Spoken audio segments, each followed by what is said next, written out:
Thanks everybody for coming to our talk. Mock it till you ship it. We're going to talk about testing your firmware and embedded software independently of hardware. So we'll go ahead and get started. So first, a little overview of 219 Design. That's where Corey and I are from. We're an interdisciplinary engineering team. We have an expert staff of software, firmware, electrical, and mechanical engineers. We solve complex challenges for our clients, often that overlap those disciplines. So it's a lot of kinds of robotics and embedded systems, and we have a lot of software that is interleaved with hardware and very hardware dependent.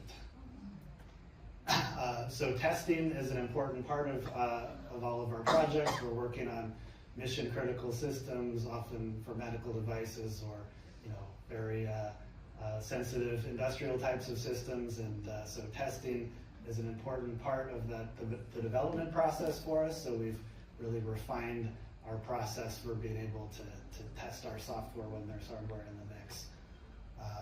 Our software is often, like I mentioned, running on a medical device. There are extremely stringent standards for those kinds of systems. So we have been through this a lot of different times with different projects. We've seen a lot of different ways that our clients have been doing this, and we hope to share what we've learned through our experiences today.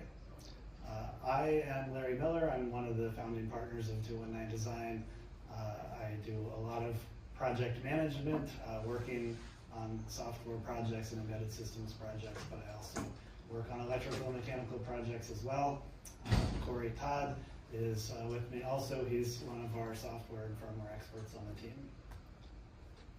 So the problem that we're going to be talking about solving is kind of the hardware dependency.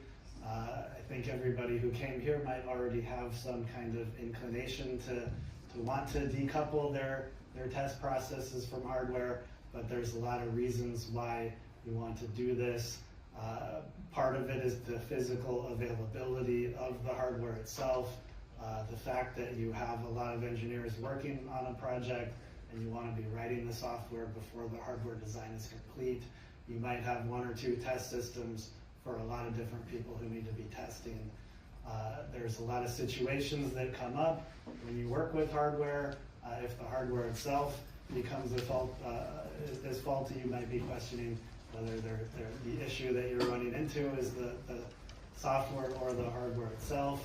There's also the difficulty of covering all the code that you have, the visibility gap, as we've said before. How do you recreate some of these conditions that you want to be able to test without actually breaking your hardware, without exercising it to the possibly unsafe constraints of it? So we're going to talk about knocking out the hardware, about being able to simulate these cases, and I'll hand it over to Corey. All right, thank you, Larry.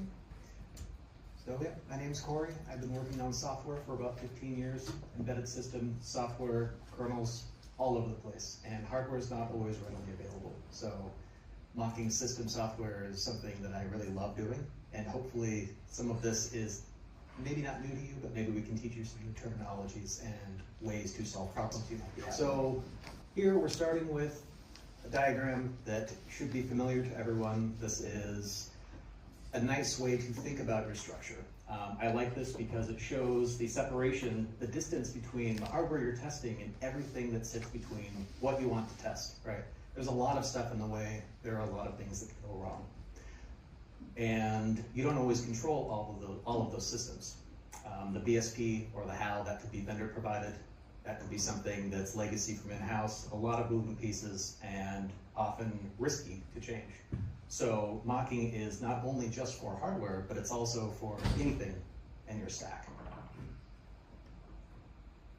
So we're going to set the stage with a simple widget to help explain this concept. So here we have an environmental sensor. So think of this like a widget that has a few environmental things like humidity, temperature, pressure, and it renders them in a localized language, right? And we want to be able to accurately show these exact strings, temperature, humidity, pressure, in a variety of languages. And the problem is, has anybody done localization? They run into problems where the strings get really long in some languages. This doesn't scale very well. You add a new language, somebody changes a translation, and now you have to go through and you have to activate all of these code paths to verify that you are in fact rendering the right stuff. So the unfortunate thing is this is a very easy math problem to solve, but it's a hardware problem to solve. So the terminology we're looking for here is called a test scene. So this might not be new, but giving it a formal name does help us build this concept. And you can put these anywhere you want. You can make as many as you need to solve your testing problem. If you're testing your application, you put your test scene below your application. If you need to test some intricacy in the how, you can just move that down. They're free, they're easy to use, and that's what we're going to show you today.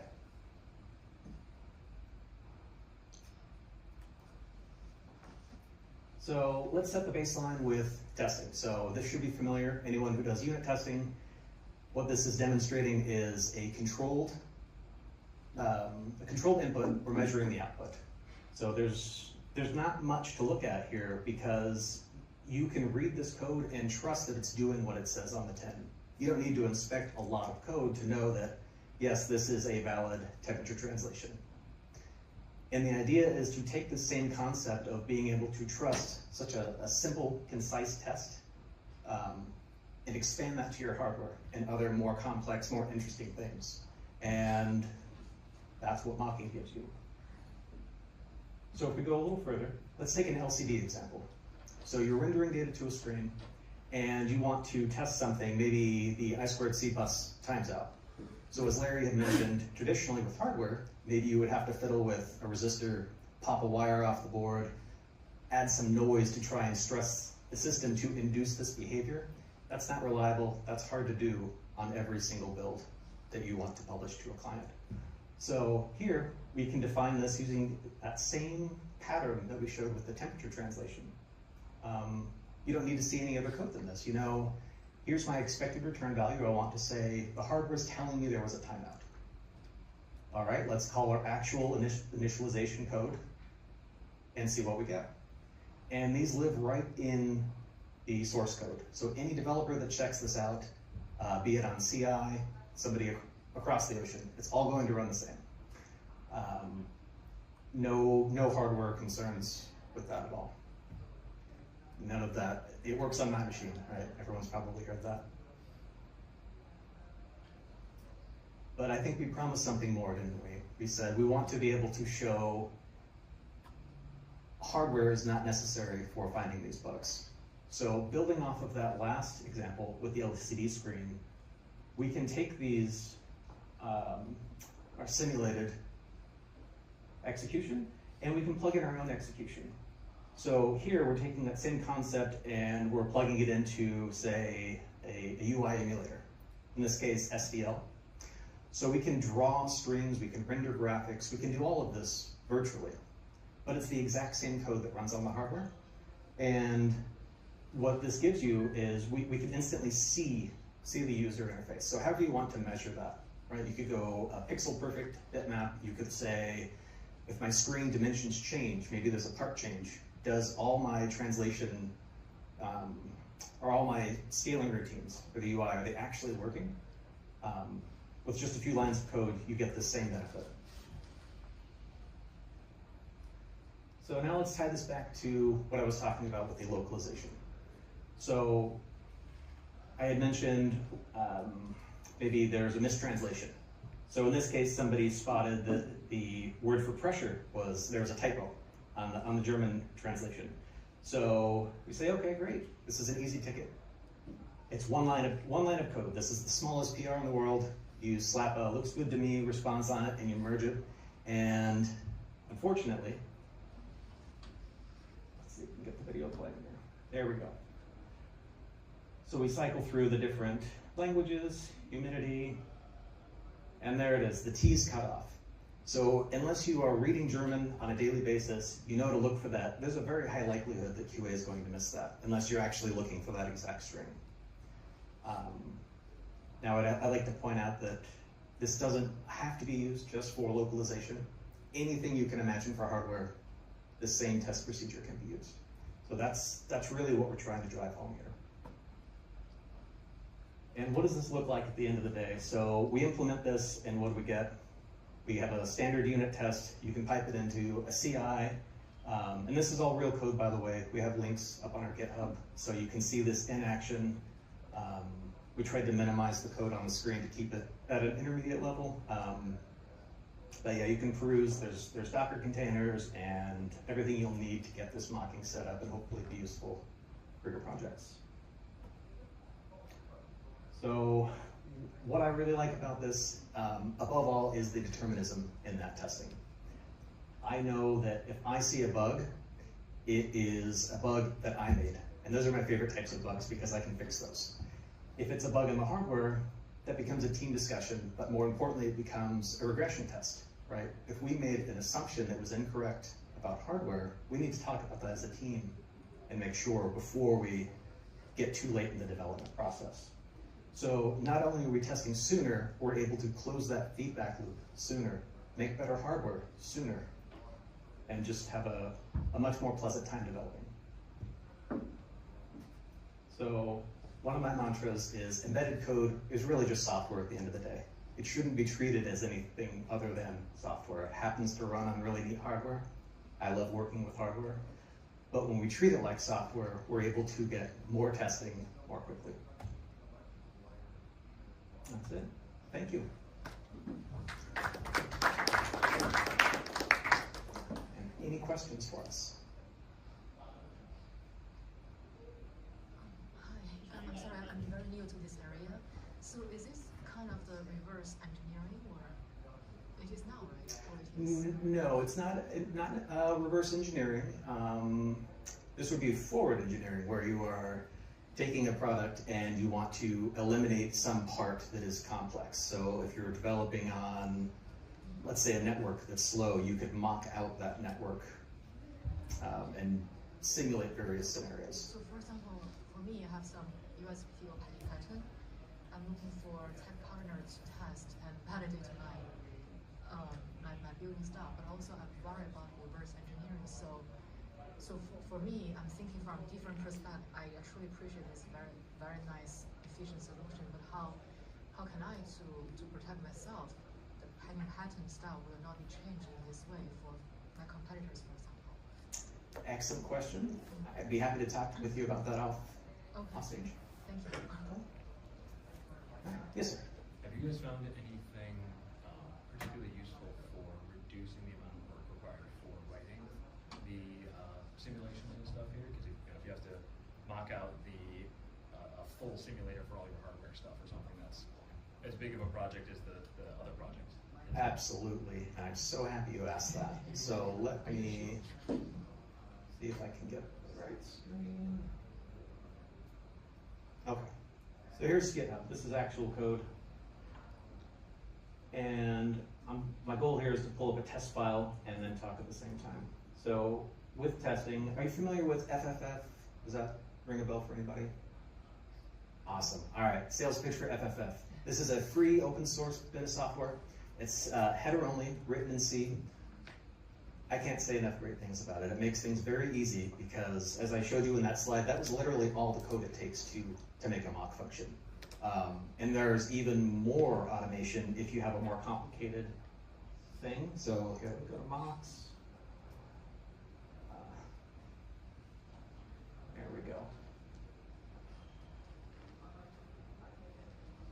So yeah, that's about the gist of it. There's really not a lot to look at. So we're saying here's a function that returns this value, accepts these parameters, and I want it to return this. So it's a couple lines of C code. If you like, how about Unity? Does anybody use Unity for test? Okay. Do you use Seedling by any chance? No? Okay, so Seedling has this really cool feature that I just found out about last year. And what you can do is, I wish I had made a demo for that. That would have been really cool too. You can abuse the transitive dependency resolution for GCC, it will actually inject all of the functions that are declared, that are called out in your translation unit. So if you have an ADC driver and you don't want to mock out every single config step, Seedling can auto-generate those for you. Now obviously with generation, you lose some of that control, but by and large, that's generally helpful. And in the cases where you do need that granular control, you can push it out of the way and take over. So that was a long-winded answer of saying, yes, there are tools out there. I would start with FFF, and if you need more automation, then look at Seedling. Or contact us, we'll be happy to help you. Yes? So for just the example you gave of you render a text onto a screen and it chops off the last letter, that kind of implies that you have a mock of the screen somewhere, and then you have the rendering, the font rendering stuff has to be present. You have to be able to tell that you've actually gone past the edge. And I don't see any code here to do that. You've shown me these little two-line things. Yeah. There's got to be more beef in there somewhere. Yeah, so that is up on the GitHub repo. So it's really as boring as it sounds, where we take a string, we measure it, and we know, because we know our font is fixed width, and it's basic math to calculate have we gone over our budget. And it really depends on how you're rendering. In this case, we're using ST code to demonstrate that you don't have to touch any HAL, right? We took all of ST's HAL and their LCD drivers, didn't touch it, and made this mock, just to show, like, look, these are the basics to get you going. So you start with the assumption you know that it's fixed width per character, you know what you're starting at a certain offset in the line, and then you just look at the number of pixels wide that the screen's going to be what the string's going to be, and see if you exceed the max. Is that the mock, essentially? That is one way to look at it. It's a little more complex when you look at the LCD driver because it actually takes a pixel position. So you do have your starting and ending bounds. Yeah. And if you are baking your font, and maybe it is a fancy, maybe a variable font, you can still send that string to go get rendered. And so that's why I'm saying it depends on the rendering engine. So is the LCD drawing the bits directly, or do you have a process that bakes that font into another bitmap for you? So that's where it gets a little dicey. So if it's not a monospace font, then you need to have all the kerning and all the other stuff in place. Because how do you figure out how many pixels wide a string is unless you actually render the whole string? Exactly. Okay. Yes. Yeah, I agree. You're right on point. It's a hard problem to solve. But in narrow use cases like this, yeah, that can apply. But yeah, you're absolutely right. There are pathological cases, maybe less pathological, maybe more common than we want to think. But for the sake of the demo, monospace was you mentioned it. I think Yeah. you're right. For most embedded systems in this kind of monospace is a reasonable simplification to make. Okay. We do happen to do a lot of user interfaces that require fancy fonts. We primarily use Qt for that, and that can run an embedded environment or on a standard OS, a desktop system. There's font metrics included in that, and I would imagine that other systems that render fancy fonts probably have a font metrics functionality to them. So we have used that before for things like self-resizing labels and things like that. So, we don't want to go too far down the rabbit hole of how do you make sure that your font is rendered properly. That's one of the examples that we wanted to mention, but there's a lot of different ways to handle that. Another use case, if it's not just expensive gear or rare gear, but actually dangerous gear. Dangerous hardware, maybe you're working with high voltage. The power to be able to test on an inert system, hugely valuable. Even if you're just toggling a boring GPIO, mocking makes that possible, and to your point, with very little code. And with the test seams, back to the first slide, you don't need to touch most of your production code. That's really the takeaway there. So let's say the product is already mature, you can, as an afterthought, really, you can get a lot of the same benefits. For stuff like interrupts and where you're running multiple different interrupts and stuff like that, you guys discover anything for? It sounds like you're running this on Mhm. OS machine, like a desktop machine for the simulations and stuff. So have you found anything that you typically use for like simulating a machine that has to set up and do interrupts and other like HAL related stuff, and actually that's like kind of the core functionality. You can't just return from a function, a number kind of thing. Excellent question. So he's asking about handling interrupts safely and making sure that the tests are actually meaningful, because it's not very useful if you get warm and fuzzies because it works on my desktop but not my embedded system.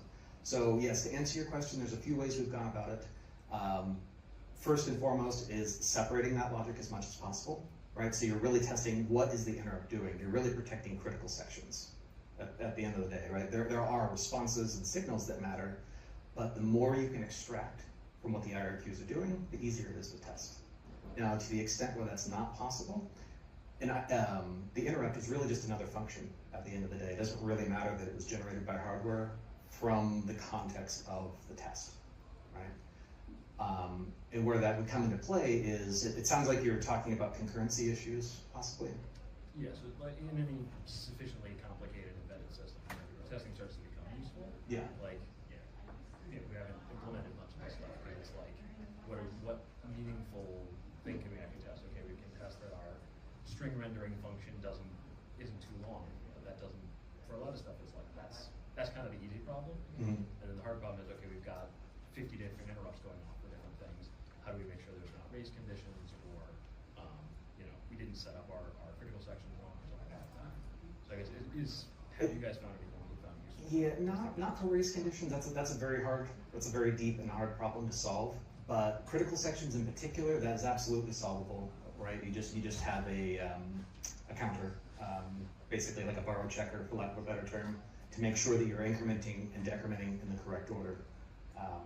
That's one pattern that I like. And you can do things where maybe you set up a buffer where you have known indices, and say you have 50 interrupts, so you would have a Boolean array of 50 interrupts, and you can watch, right? Timestamps maybe when they go on and off, make sure that they all open and close, make sure you don't have any,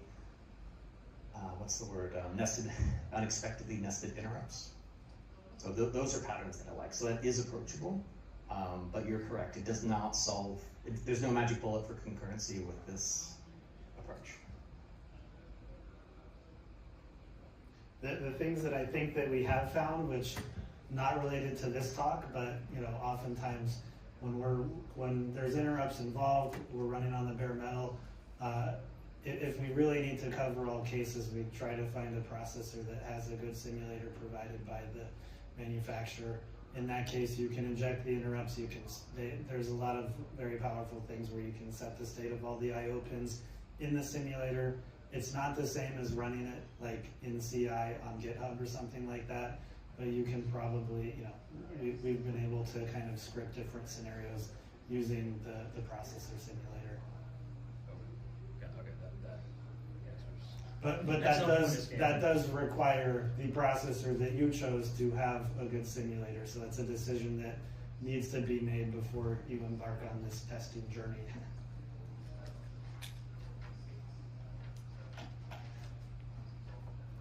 We're at time. Thanks, everyone.